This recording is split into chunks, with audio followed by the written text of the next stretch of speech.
Hello दोस्तों, इस session में हम किंग डिमांड कर्व जो मॉडल है इन ओलिगोपोली मार्केट उसका एक कॉम्प्रिहेंसिव डिस्कशन करेंगे। समझेंगे कि ये किंग डिमांड कर्व होता क्या है और ओलिगोपोली मार्केट फॉर्म में ये बिहेव कैसे करता है। हमने इससे पिछले वाले सेशन में ये डिस्कशन किया था कि जो हमारा ओलिगोपोली मार्केट फॉर्म है जहां फ्यू सेलर्स होते हैं वहां एक दूसरे पे बहुत ज्यादा इंटरडिपेंडेंस होती है एंड ग्रुप बिहेवियर एग्जिबिट होता है, जिसकी वजह से जो डिमांड कर्व होती है वो हम डिटरमाइन नहीं कर पाते because it keeps on fluctuating. क्योंकि कोई भी पर्सन के पास जाओ तो उसको यही कहेगा कि जो दूसरा वाला राइवल करेगा उस पर डिपेंड करता है, वो राइवल के पास जाओ तो कहेगा वो जो तीसरा वाला राइवल करेगा उस पर डिपेंड करता है। तो बड़ा ही फ्लक्चुएटिंग सा सिनेरियो होता है और एक दूसरे को इमिटेट करने की कोशिश की जाती है। इस वजह से हमारे पास एक डिटरमिनेट डिमांड कर्व नहीं मिलता। तो हमने ये कहा था कि इसीलिए कई सारे मॉडल्स एग्जिस्ट करते हैं डिफरेंट सिनेरियोज में। तो हमें 4 मॉडल्स हमारे करिकुलम में दिए हैं जिसका हमने ब्रीफिंग लिया था सिर्फ कि Paul A Sweezy who was an American economist, उन्होंने किंग डिमांड कर्व का मॉडल दिया था। देन कॉर्नच मॉडल जो सिर्फ डुओपोली मॉडल्स में ही यूज किया जा सकता है। देन नैश इक्विलिब्रियम जो अगेन डुओपोली मॉडल्स में ही यूज किया जाएगा जहां कल्यूसिव ओलिगोपोली देखने मिलती है, दैट इज दो फर्म्स मिलके कल्यूड करके आउटपुट और प्राइस डिटरमाइन करते हैं। And then Stackelberg dominant firm model जिसमें कोई एक फर्म ऐसी है जिसके पास 40% और मोर मार्केट शेयर है और बाकी सब बटा हुआ है बची हुई फ्यू फर्म्स में। तो वो जो लीड करती है उसका दावेदारी मजबूत होती है, जो प्रबल होती है और वो बाकी सबको गाइड करती है कि बाकी सबको क्या करना है। इसलिए हम उसे डोमिनेंट फर्म मॉडल कहते हैं, जिसे पार्शियल ओलिगोपोली भी कहा जाता है क्योंकि वो पार्शियली मोनोपोली जैसा हो जाता है। ये हमने 4 बेसिक डिवाइड कर लिए थे। अब उसमें हम पहला डिस्कशन कर रहे हैं किंग डिमांड कर्व का। यहां पर क्या कोशिश की गई है by Sweezy who gave this model, उन्होंने ये कोशिश की है कि जो उनकी थियरी है उसे वो एक्सप्लेन करने वाले हैं यूजिंग किंग डिमांड कर्व। उनकी थियरी क्या है जो बड़ी ही एप्ट है बिकॉज न्यूट्रल है एंड मोस्ट एक्सेप्टेबल है जैसा हमें देखने मिलता है। उनकी थियरी ये है कि ओलिगोपोली मार्केट में प्राइस रिजिडिटी की सिचुएशन होती है। प्राइस रिजिडिटी की सिचुएशन इसका मतलब हर फर्म एक ही दाम पे सामान बेचती है, जैसे कि 10 रुपए तो 10 रुपए। तो समझो 4 फर्म्स है, चारों ही फर्म्स 10 रुपए पे ही सामान बेचना चाहती है, ना वो 10 रुपए से 11 करना चाहती है, ना ही कोई 10 रुपए से 9 करना चाहती है। और ऐसा हमें जनरली ओलिगोपोली मार्केट फॉर्म में देखने मिलता भी है कि सबकी प्राइसेस एक जैसी होती है। For example telecom service providers अगर हम इंडिया में बात करें तो सबकी प्राइसेस एक जैसी है, सबके पैकेजेस एक जैसे हैं, सबकी सर्विसेज भी बहुत हद तक एक जैसी है। ये ओलिगोपोली मार्केट फॉर्म में क्यों होता है, क्यों प्राइस रिजिड हो जाती है कि एक पर्टिकुलर प्राइस पे ही रहता है। तो समझो ये 10 रुपए की ही हम बात कर लेते हैं। 10 रुपए पे चारों फर्म्स है। अगर कोई भी एक फर्म ये सोचती है कि मैं मेरा प्राइस 10 रुपए से 11 कर दूं, कोई भी एक सोचती है कि मैं 10 से 11 कर दूं मतलब प्राइस बढ़ाऊं, प्राइस 10% बढ़ाऊं, तो बाकी फर्म्स क्या बोलेगी, जाने दे, बढ़ाने दे। वो खुद अपने पैर पे कुल्हाड़ी मारना चाहता है, मारने दे, मरने दे, बढ़ाने दे। क्यों? क्योंकि फियर्स कंपटीशन है, क्लोज सब्स्टिट्यूट्स की सिचुएशन है। तो अगर कोई एक जन 10 से 11 करेगा और बाकी सब 10 पे ही होंगे तो अपने आप बाकी फर्म्स का फायदा हो जाएगा बिकॉज जो भी कंज्यूमर्स वो 10 से 11 करने वाली फर्म के प्रोडक्ट्स को कंज्यूम करते होंगे वो शिफ्ट कर जाएंगे, क्योंकि वो ये कहेंगे कि बाकी लोग 10 में दे रहे हैं और सिमिलर जैसे ही तो प्रोडक्ट्स हैं हम शिफ्ट कर जाते हैं। जिस वजह से प्राइस जरा सी बढ़ाएगा कोई फर्म और जोरदार क्वांटिटी में गिरावट आ जाएगी, क्योंकि बाकी सारे के सारे कंज्यूमर्स दूसरे फर्म्स की तरफ चले जाएंगे। यानी कि जब प्राइस बढ़ाया जाता है तो इलास्टिसिटी कैसी होती है, हाई।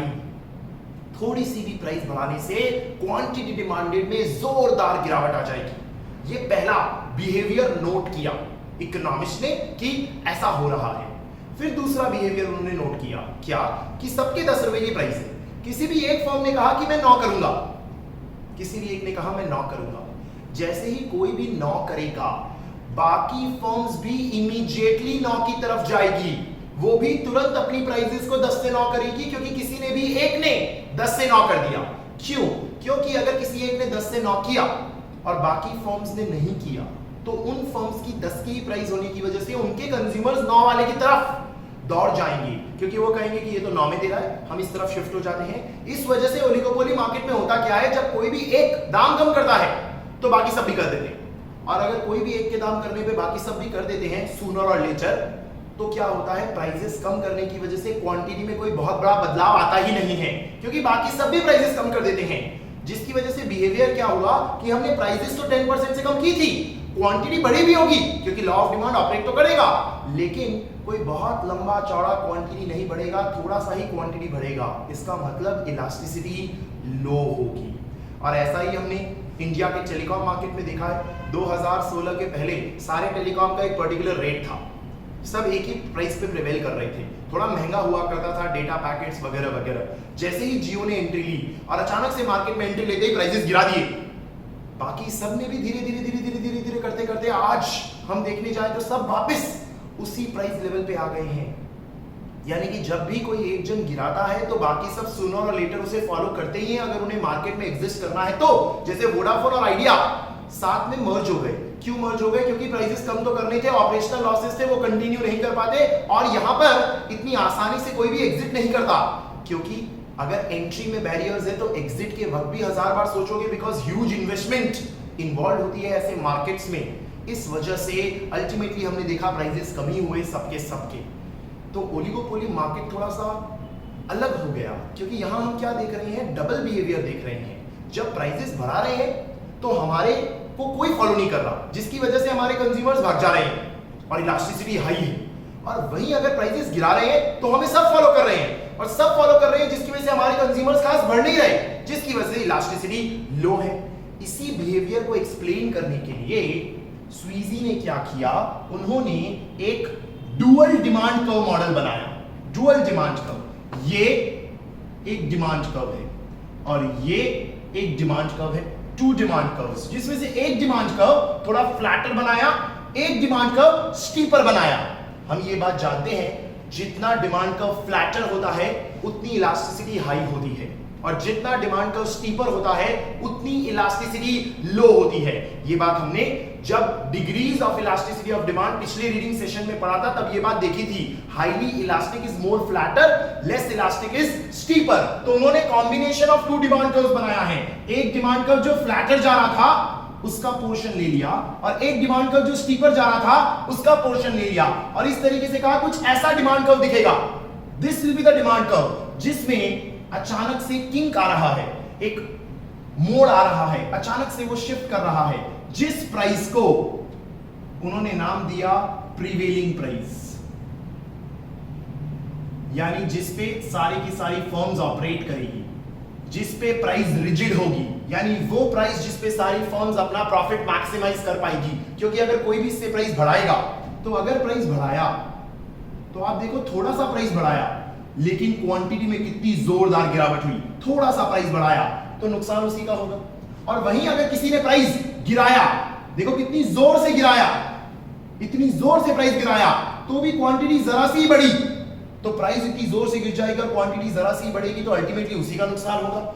जिस वजह से सारी की सारी firms in an oligopoly market ये प्रीवेलिंग प्राइस पे प्राइस मेंटेन करती है, जिसकी वजह से जो डिमांड कर्व है वो किंग्ड डिमांड कर्व का नाम होल्ड करता है, क्योंकि यहां एक किंक बना आपका कि एक फ्लैटर डिमांड कर्व, एक स्टीपर डिमांड कर्व। मतलब कंक्लूजन क्या बना लिया कॉन्सेप्ट में हमारे, कि at the flatter portion of the demand curve the elasticity is high, at the steeper portion the elasticity is low। इसका मतलब दाम बढ़ाने पे इलास्टिसिटी हाई है, कोई फॉलो नहीं करता, दाम गिराने पे इलास्टिसिटी लो है, बाकी लोग फॉलो करते हैं, बाकी फर्म्स फॉलो करती है। तो आपके मन में आएगा, सर आपने तो ये सीधे सीधे कंक्लूजन बता दिया कि भाई ऐसा बनेगा, ये बना कैसे, लॉजिक कहां से आया, हाउ वाज इट डिराइव्ड। तो इसका कॉन्सेप्ट समझना, उन्होंने ये डिराइव कैसे किया है। ये जो हमने डिमांड को बना दिया कि दिस विल बी P/AR, ये कैसे बन के आ गया, ये कैसे आपने किंक बना दिया, ये तैयार कैसे हुआ, तो इसका लॉजिक समझना, ये कैसे तैयार हुआ। उन्होंने दो डिमांड कर्व्स ली, एक डिमांड कर्व स्टीपर और एक डिमांड कर्व फ्लैटर। तो समझो ये प्राइस, ये एमआर, प्राइस ये AR होता है, डाउनवर्ड स्लोपिंग है, जिसमें मैंने ये स्टीपर बनाया है, क्योंकि आपको दिख रहा है जोर से गिर रहा, मतलब लेस इलास्टिसिटी वाला है, स्टीपर ड्रॉ किया है हमने, उसमें इन्होंने डाल दिया मार्जिनल कॉस्ट, मार्जिनल कॉस्ट डाल दिया which is a U shaped curve. तो ये मैं डिराइव कर रहा हूं, तो पहले एक डिमांड कर्व लिया, डिमांड कर्व स्टीपर लिया है, लेस इलास्टिसिटी वाला लिया है, और फिर एक मार्जिनल कॉस्ट कर्व डाल दिया, उसमें से क्वांटिटी निकल के आ गई, क्योंकि जहां MC इक्वल टू MR होता है वो क्वांटिटी होता है, MC इक्वल टू MR से क्वांटिटी आ गई, तो हमें प्राइस मिल गया ऊपर जाके कि this is the price that will prevail. अब उन्होंने कहा ये जो प्राइस है, जो प्रिवेलिंग प्राइस आई, उसमें नीचे की तरफ तो ये डिमांड कर्व सही है, इलास्टिसिटी लो होगी, जो ये पोर्शन निकल के आया ये सही है, विच इज दिस पोर्शन, कि जो प्रिवेलिंग प्राइस है उसके नीचे वाला पोर्शन ये तो सही आया, लेकिन ये जो प्रिवेलिंग प्राइस आई, इस प्रिवेलिंग प्राइस के ऊपर का जो पोर्शन है वो स्टीपर नहीं होगा, वो हमारा फ्लैटर होगा, इलास्टिसिटी हाई होगी। तो इन्होंने एक और डिमांड कर्व बनाया कि ये हमारा प्राइस AR एक और डिमांड कर्व है, और उसका अपना एक MR हो गया, जो प्राइस AR है उसका ये डाउनवर्ड स्लोपिंग MR भी हो गया। इस तरीके से एक और प्राइस AR बनाया और एक और MR बनाया, जिसमें ऐसा कहा कि इस पॉइंट पे ऊपर का जो पोर्शन है वो यहां से आएगा, यहां से, ना कि स्टीपर वाले से, फ्लैटर वाले से।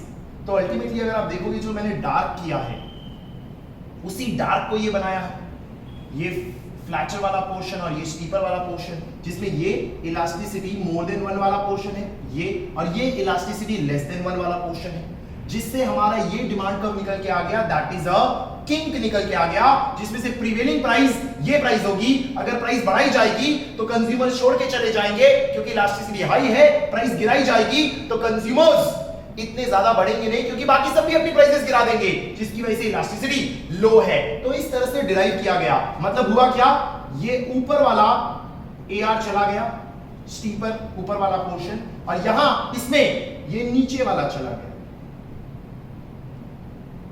तो आपका अल्टीमेटली ये डिमांड कर्व रह गया।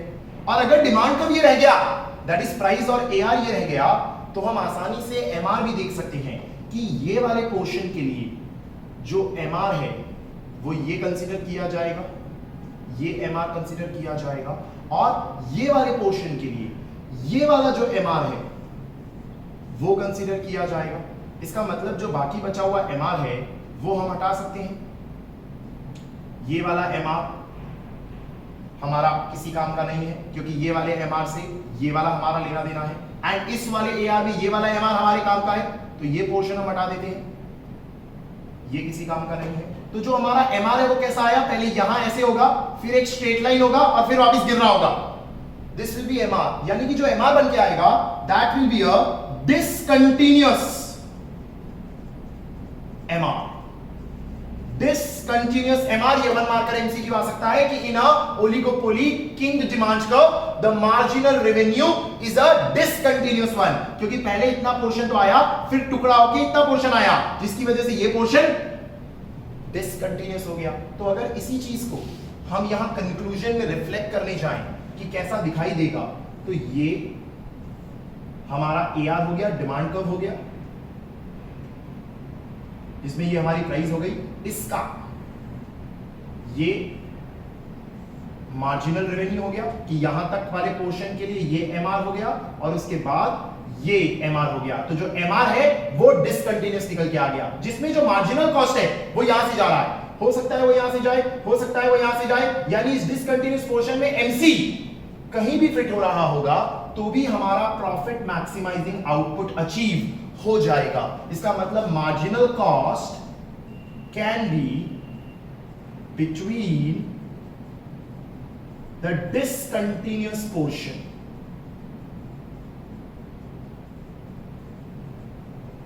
that will achieve profit maximizing output, that will achieve profit maximizing output। जिसपे आपका प्रॉफिट मैक्सिमाइज होगा, वो आउटपुट हमें मिल जाएगा। आपका मार्जिनल कॉस्ट इनमें से कहीं से भी जा रहा हो, कोई फर्क नहीं पड़ता। ये प्राइस हमारा प्रीवेलिंग प्राइस होगा, जिसे हम प्राइस को रिजिड कहेंगे, जिससे प्राइस मूव नहीं होगा ideally in an oligopoly market, क्योंकि मूव होगा तो आप प्रॉफिट मैक्सिमाइजिंग आउटपुट से हट जाओगे और आपके थोड़े से लॉसेस हो जाएंगे। इस तरीके से हमारा king demand curve in an oligopoly ready होता है। ये सब कॉन्सेप्चुअल बातें हैं, डिराइवेशन वाली बातें हैं। हम अगर एग्जाम एंगल से देखें तो एग्जाम एंगल से बड़े सिंपल सवाल आते हैं। For example, kinked demand curve कौन से मार्केट फॉर्म में देखने मिलता है? ओलिगोपोली। किंग डिमांड कर्व का मेन कॉन्सेप्ट क्या है? किंग डिमांड कर्व कहता है कि there are two kinds of demand curve. One is a highly elastic demand curve, second is a less elastic demand curve. Highly elastic demand curve, when the prices rise, then the consumers just go away. That is a huge decrease in quantity, thereby highly elastic. When the prices fall, other firms follow. Thereby अगर consumers बढ़ते भी हैं तो थोड़े से बढ़ते हैं तो less elastic. तो एक पोर्शन हो गया highly elastic, हो गया less elastic. तो जो इनका king है वो हमारा prevailing price हो गया। फिर हमने कहा कि इसको डिराइव कैसे किया, तो डिराइव करने के लिए हमने दो कर्व्स बनाए थे और दो में से ऊपर वाले पोर्शन में फ्लैटर लिया, नीचे वाले पोर्शन में स्टीपर लिया, जिसमें इस पोर्शन तक का पहले एमआर यहां कंसीडर किया और फिर इस पोर्शन के लिए यहां से एमआर कंसीडर किया। तो जो हमारा एमआर आया that is a discontinuous marginal revenue curve. तो हमने discontinuous marginal revenue curve and हमारा एआर बनाया। उसके अंदर हमने कहा कि जो मार्जिनल कॉस्ट है वो यहां पर से कहीं भी हो, it will lead to a profit maximising output for a firm. इस तरीके से पॉल ए स्वीजी ने अपना किंग डिमांड कर्व का मॉडल दिया है। Now understand, this is an assumed model. ये जो हमने बनाया है ऐसा ही होगा? बिल्कुल भी नहीं। This is N assume model, यानी वो कह रहे हैं कि ऐसा होगा, मैं ऐसा मानता हूं, क्योंकि मेजॉरिटी केसेस में ऐसा देखने मिला है। हम ये मान के बैठ जाएं कि ऐसा ही होगा, that is a wrong notion. तभी तो हम कह रहे हैं कि ये एक मॉडल है, क्योंकि ऐसा हमेशा नहीं होता।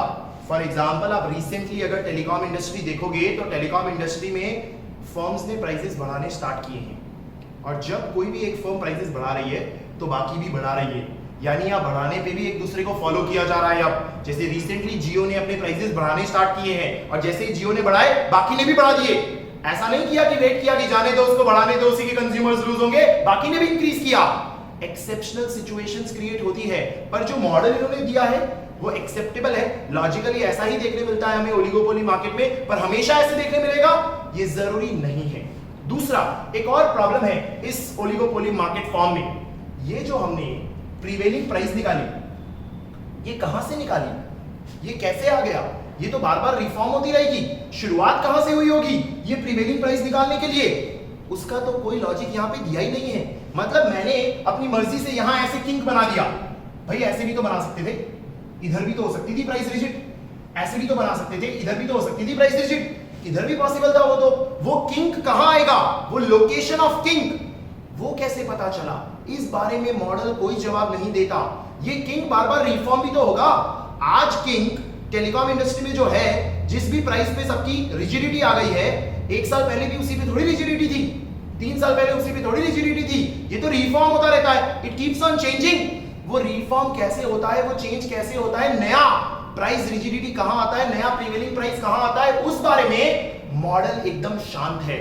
मॉडल उस बारे में हमें नहीं बताता कि ये प्रीवेलिंग प्राइस आया कहां से, और ये रिफॉर्म होता है तो बदलाव कैसे होगा, ये इसका लिमिटेशन हो जाता है। तो ये मॉडल्स हैं, अजम्पशन बेस्ड है। हर मॉडल में कुछ पॉजिटिव होगा तो कुछ नेगेटिव होगा। जैसे ये मॉडल को सबसे ज्यादा न्यूट्रल एंड एक्सेप्टेबल माना जाता है। इसी तरीके से हमें अब नेक्स्ट मॉडल्स डिस्कस कर रहे हैं, जिसमें आएगा Cournot, Nash equilibrium and then Stackelberg dominant form model. तो इस सेशन में हम इतना ही रखते हैं। आप इसके नोट्स रीड कर लीजिएगा। जो कंक्लूजन्स है, more than one, less than one, नीचे वाला एरिया, ऊपर वाला एरिया, डिसकंटीन्यूअस मार्जिनल रेवेन्यू, कहीं भी मार्जिनल कॉस्ट और प्रॉफिट मैक्सिमाइजिंग आए, सवाल तो यहीं से बनेंगे। बाकी जो हमने समझा है वो अपनी अंडरस्टैंडिंग और लॉजिक्स के लिए डिराइवेशन और डायग्राम्स बनाए हैं, क्योंकि अल्टीमेटली एमसीक्यू एग्जाम में आपको कंक्लूजन और उस कॉन्सेप्ट की अंडरस्टैंडिंग होनी चाहिए। ठीक है, तो that's it for this session. I hope you are able to easily go through this one because ये generally students को थोड़ा सा difficult लगता है कि exactly क्या है, तो आपने इसे समझ लिया होगा, notes आप रेफर कर लेंगे और इसके related कुछ MCQs दिए हैं वो भी solve कर लेंगे. So that's it in this session. Thank you. Have a nice day.